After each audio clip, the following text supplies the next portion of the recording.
E o Corinthians, hein, meu povo, que venceu o Fortaleza por 3-0, fez no agregado 5-0 e se mantém vivo em praticamente todas as competições, quiçá todas, do calendário sul-americano barra futebol brasileiro. Dorme com essa. Ainda vamos falar de River Plate, que também venceu e foi a semifinal da Libertadores e agora aguarda o adversário de Fluminense e Atlético Mineiro, que entram em campo hoje em Belo Horizonte e temos 4 brasileiros, inclusive, nessa fase de quartas de final, definindo a sua vida. Inclusive, o meu fogão, rapaziada, que depois de 51 anos tenta voltar a uma semifinal de Copa Libertadores da América. Será que vai dar bom? Deixa o likezão aí, deixa a sua opinião de quem você acha que passa e seja bem-vindo ao canal Resenha, um canal voltado ao mundo do futebol pra gente trocar ideias sobre os principais assuntos.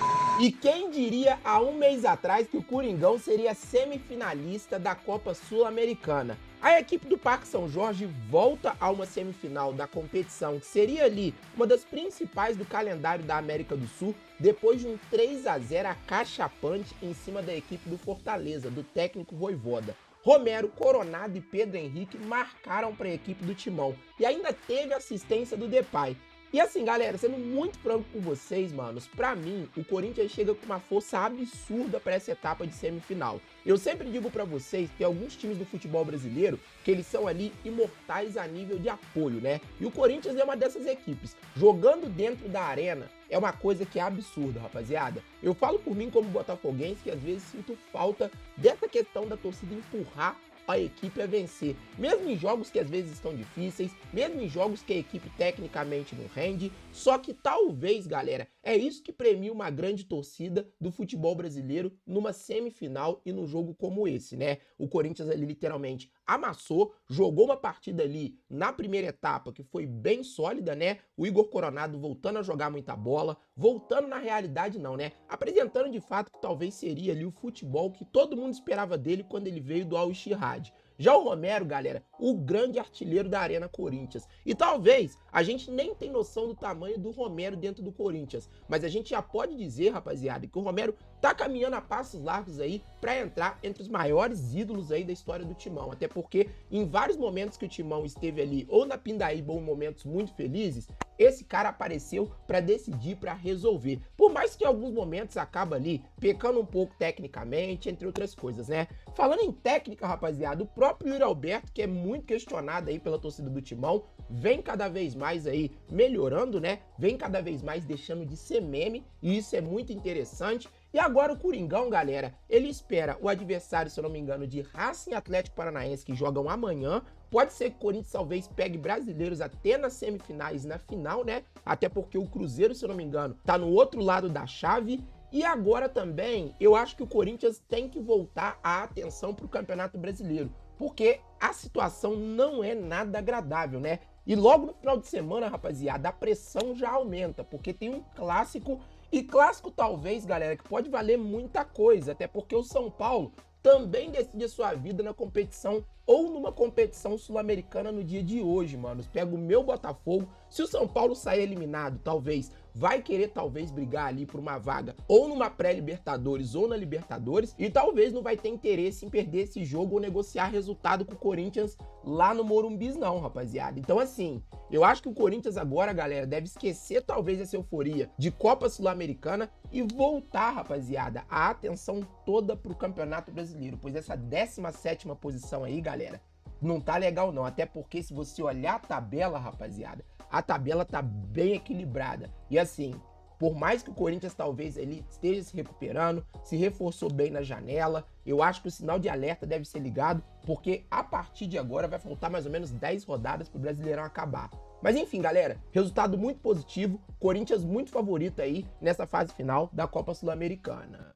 E na Libertadores também temos semifinalista, né, galera? Eu tô aqui no GE, na matéria do jornalista aqui, Douglas Ciconello, onde o River Plate parece que tá querendo decidir em casa, rapaziada. Por mais que exista a polêmica aí da questão da onde vai ser a decisão, ou de aonde vai ser essa decisão da Conmebol Libertadores, o River Plate tá querendo decidir a Libertadores no Monumental. E ontem bateu o Colo-Colo, rapaziada, numa partida até que foi bem difícil se a gente parar para analisar o contexto todo do jogo, por 1-0, gol, se eu não me engano, aqui do Facundo Colídio, eu acho que é o nome desse jogador, e é aquela coisa, né? Segue firme agora para uma fase semifinal, esperando o adversário de Atlético Mineiro e Fluminense que decidem a outra vaga no dia de hoje. E assim, galera, lá na Argentina tá uma euforia legal, até porque parece que o técnico Galhardo ter voltado ao River Plate deu aquela revitalizada e vigorada que a equipe argentina precisava, os milionários, né?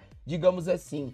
E falando em milionário, lá na Argentina, até pelo que parece, manos, o próprio River Plate é considerado talvez uma equipe de poderio financeiro, além da média geral, né? Talvez é como se fosse o Flamengo aqui no Brasil, ou um Palmeiras, ou coisa do tipo. Até porque não só tem um time bem consistente, como conseguiu na última janela trazer 2 campeões do mundo, né? Que no caso é o Acunha e, se eu não me engano, o zagueiro Pezzella, ex-Betis. E assim, meus manos, decidir em casa, Libertadores da América, River Plate, todo aquele tempero, de fato, de um grande favorito, né, rapaziada? Até porque, se a gente parar para analisar num futebol onde hoje o Brasil seria o epicentro de todas as grandes contratações das Américas, você ter uma equipe, talvez, que seja ali boa a nível de bater de frente com os principais clubes brasileiros, pode ser uma grande ameaça. E ainda mais jogando em casa, né, rapaziada? Até porque essa questão da polêmica que se dá da casa da final da Libertadores, ela é muito enfatizada, parece que pela Conmebol, rapaziada, devido à situação que eles acreditam que se 2 torcidas que não forem da Argentina decidirem a Libertadores na Argentina, não vai ter público suficiente, talvez, para o estádio do Monumental. Então, por isso que ainda não existe essa decisão final. Mas a certeza é, né? Pelo menos o River Plate, se ele for à final, ele vai jogar só um jogo fora. E talvez vai decidir em casa. O que decidir em casa vira um aperitivo perfeito para você ir em busca de uma grande conquista, tropa. Eu mesmo estava no estádio no ano passado, quando o Fluminense ganhou a Libertadores do Boca Júnior. E assim, galera, por mais que o Boca ali não tivesse uma equipe tão sólida, tão boa e até um pouco menos badalada que o próprio River Plate, mesmo que talvez o Boca quisesse muito e chegou até a empatar o jogo, evidentemente aquela vitória daquele jogo era do tricolor carioca, rapaziada. Agora é aquela coisa, né, rapaziada? Talvez aí o River Plate vai assombrar os brasileiros com essa possibilidade de jogar em casa. Comenta aí nos comentários quem que você acha que leva a Liberta, rapaziada. Até porque foi legal ver o River Plate chegando às fases finais. E essa final da Libertadores, galera, acontece no dia 30 de novembro. E as equipes ali que estão nessa disputa, rapaziada, vão ter um calendário muito apertado, até porque a única vaga que falta a ser decidida, talvez, no torneio intercontinental organizado pela FIFA, é aqui da América do Sul, rapaziada. E algum desses clubes aí que vocês estão vendo nesse lindo emparelhamento aí da Libertadores vão estar nessa grande competição. Quem é a aposta de vocês para ser o campeão das Américas, rapaziada? E assim, falando em campeão, temos campeão hoje, 7 horas da noite, no estádio do Mineirão, enfrentando o Atlético Mineiro. Fluminense vai a BH com a vantagem de 1-0 e a equipe do Galo vai ter que sair para jogar. É essa que é a verdade, rapaziada. Sendo muito franco com vocês, eu tenho visto alguns jogos do Atlético, o técnico Diego Milito, ele tem ali algumas dificuldades de montar o time pela falta de alguns jogadores, né, que estão lesionados, só que o Atlético Mineiro, ele é irreconhecível de outras temporadas, né. O próprio Hulk, rapaziada, ele não é aquele grande Hulk que jogou ali meados de 2020, 2021 no futebol brasileiro. Gustavo Scarpa ali tá devendo um pouco também esse ano. Eu acho que o Atlético Mineiro, ele prometeu muito esse ano e ainda entregou muito pouco, por mais que estivesse ali vivo nas grandes competições, né? Mas é aquela coisa, né, galera? Jogando em casa, com a arena lotada, talvez seja um incentivo suficiente para esses jogadores entregarem ali o que talvez seria o grande suspiro da temporada, que é a classificação a uma fase final de uma competição sul-americana de mata-mata novamente, né? E agora, galera, é vencer ou vencer, jogar pra cima e é o que é. Já pelo lado do tricolor, rapaziada, até a parte que eu entendi, eu estive no clássico no domingo, o Fluminense jogou muita bola no domingo, tá ali numa situação muito parecida com a do Corinthians dentro do Campeonato Brasileiro, vivo numa competição sul-americana, mas ao mesmo tempo sem esquecer o foco de uma competição que é muito mais importante talvez, né, que é o Campeonato Brasileiro. Pois imagina só, o atual campeão e ainda por cima um semifinalista quase de Libertadores rebaixado, seria muito complicado. Eu espero de verdade que o Fluminense consiga aí nas duas frentes também até ultrapassar ou avançar, né, tem a vantagem na Libertadores, mas a situação no Brasileiro eu acho que ela é muito mais preocupante, eu acho que devia ser muito mais atenção do tricolor carioca. Um ponto positivo para o tricolor carioca é a volta do Thiago Silva, que depois que chegou no Flusão, consertou o sistema defensivo daquela equipe e acabou ali que o Fluminense sofreu muito pouco defensivamente nos últimos tempos. Tem essa vantagem de 1-0, mas 1-0 eu acho que é pouco, apesar de estar jogando fora e ter ali uma vantagem de um contra-ataque para poder utilizar suas peças como Arias, como Keno, como o próprio Cauã Elias, né? E até talvez ali para ter o retorno do grande artilheiro Germancano, que domingo voltou a fazer uma partida boa, mas ainda tá faltando aquele gol. Vamos ver o que vai acontecer. Lembrando, galera, partida às 19 horas aí dessa quarta-feira, e é uma partida aí que vai anteceder talvez o grande confronto da noite. E apesar de eu respeitar muito o tricolor carioca e o Galo, rapaziada, eu acho que de fato o grande confronto da noite que o Brasil vai parar talvez para ver é entre São Paulo e Botafogo. O Botafogo que não vai a uma semifinal de Libertadores há 51 anos, como eu disse para vocês, e o São Paulo que, se eu não me engano, há 3 anos está fora das fases finais da maior competição do continente. 0-0 primeiro jogo, eu estive no Newton Santos, fiz vlog para vocês para esse canal, se vocês não assistiram, dá uma assistida lá.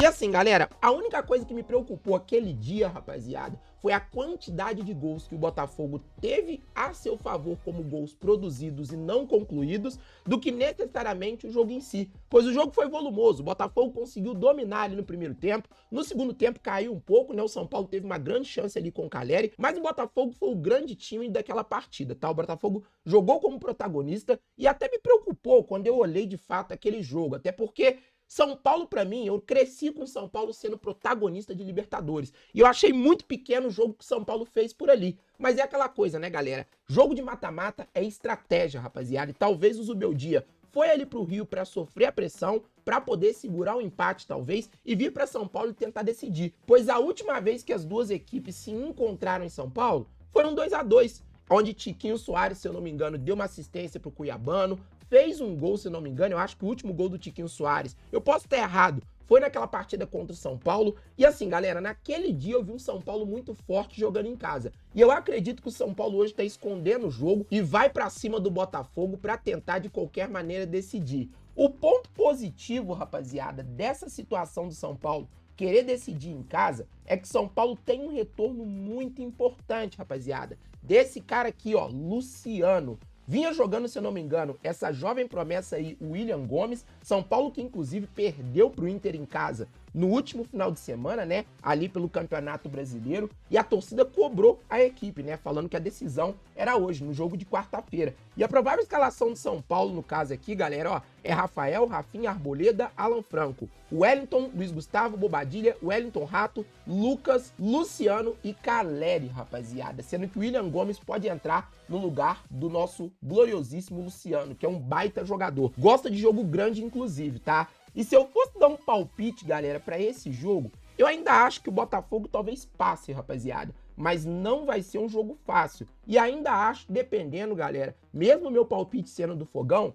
que o jogo tá em aberto, tá? Pois mata-mata, vocês sabem, nem sempre vence a equipe melhor, e sim a de melhor estratégia. Já o Botafogo provavelmente vai que tem de melhor, né? Que no caso é John, Bastos, Barbosa, Vitinho, Teles, Gregory, Marlon Freitas, Savarino, Almada, Luiz Henrique e Igor Jesus. A equipe praticamente que jogou no jogo de ida, rapaziada. Então assim, vai ser um jogão, a arbitragem é argentina, rapaziada, e os dois times entram em campo às 21h30 com o foco praticamente do Brasil inteiro para esse jogo, até porque já vamos ter nesse horário decidido o primeiro semifinalista, ou uma semifinal, River Plate contra Atlético Mineiro ou Fluminense.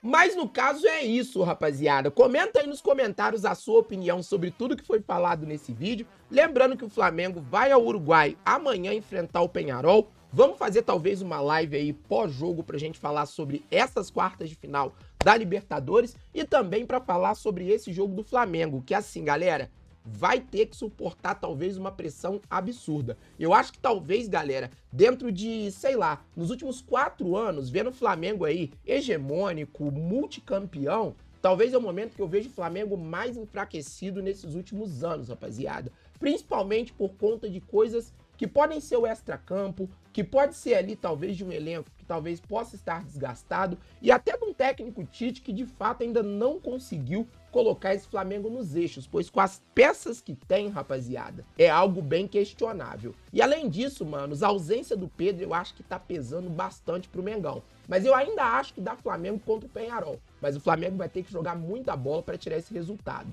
Enfim, deixa o seu like aí, se inscreve no canal e é nóis. A qualquer hora eu tô de volta com vocês.